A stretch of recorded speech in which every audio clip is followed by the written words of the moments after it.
the air that I breathe. Mga kalingap, nandito po tayo sa York Binimaru, dito po sa Japan. Papasok po tayo dito para po tingin-tingin tayo mga kalingap kung meron bang sale ngayon kasi patapos na po ang summer. So tingnan natin mga kalingap kung may mga sale.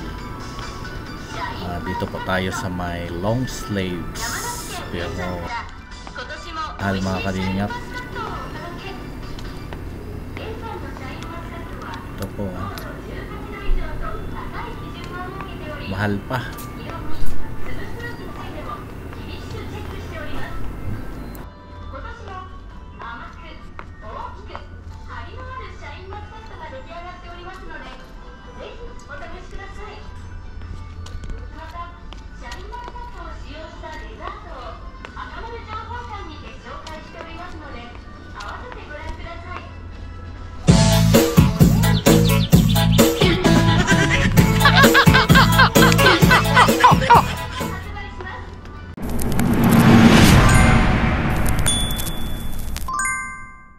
So mapagpalang araw po sa inyo mga kalingap.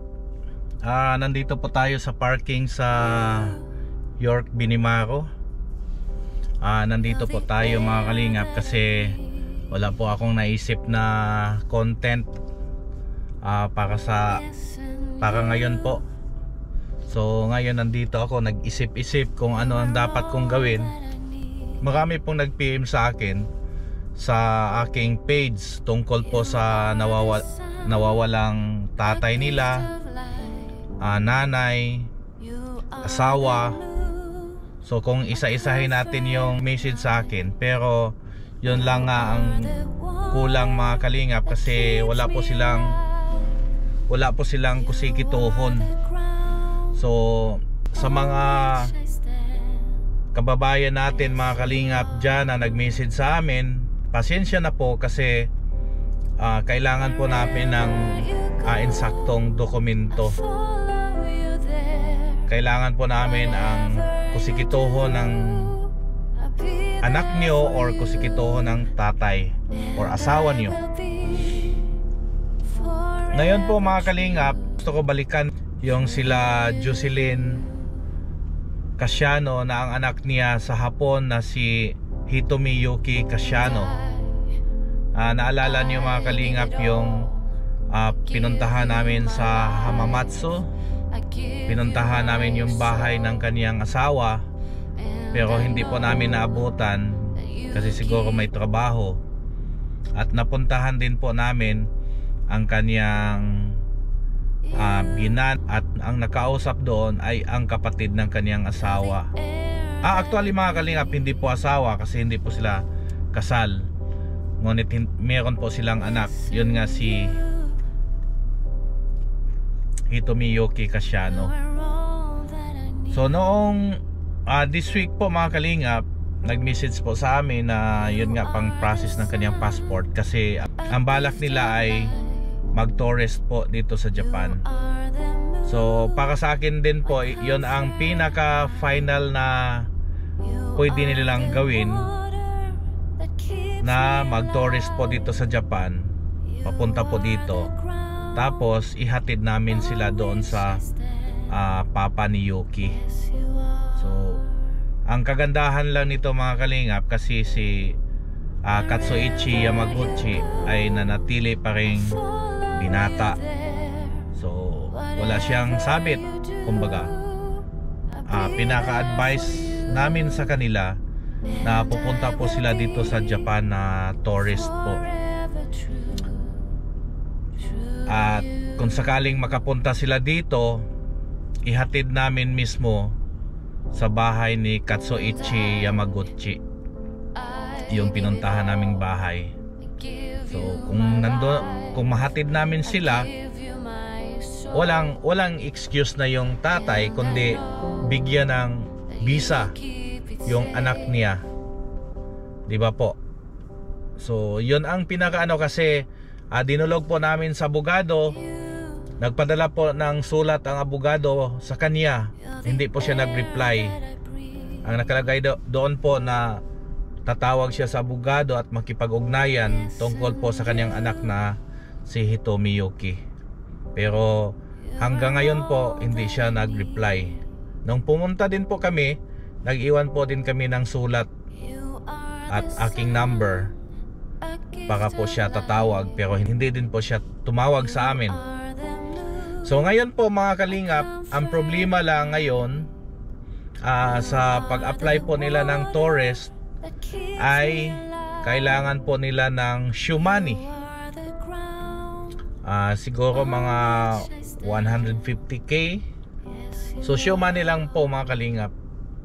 So sa ngayon po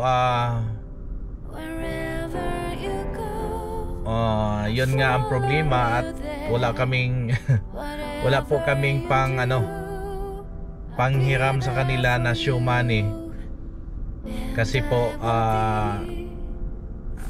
sa ngayon din po medyo gipit po ang aming kalagayan, lalo na po sa aming business dito sa Japan. Medyo lang din po, medyo tagilid ang kita dahil po marami ng trainee na umuwi sa Pilipinas at medyo crisis ang ekonomiya ngayon sa Japan. Tapos ang yen pa is sobrang baba. Kung meron naman kaming pera na ganyang halaga po, parang paikot-ikot lang din. So ngayon po ako po ay humingi ng inyong tulong dyan sa mga may pera sa Pilipinas. Show money lang mga siguro mga 3 to 5 days na 3 days, pinakamatagal na yon, 3 days na matulog ang pera sa kaniyang bangko, sa bangko ni Jocelyn, para po makakuha sila ng bank certificate sa pag-apply po nila ng visa, sa tourist visa. So yun lang po mga kalingap. Sana po may mga makakatulong nila Ma'am Jocelyn Casiano at Hitomi Yuki Casiano. So kung meron po man mga kalingap, pwede po kayong mag-message sa akin dito sa YouTube, or kontakin niyo po ako sa aking FB page. Then pwede po kayong mag-message doon. So yun lang po ang mga kalingap, ang pinaka option na matulungan natin si Jocelyn Casiano at saka si Hitomi Yuki Casiano. Ang hiling lang po ni Hitomi na maisayaw siya sa kanyang tatay sa kanyang 18th birthday ngayong December. Sana po bago po ako mag-18, siya po yung magsayaw sa 18 roses ko.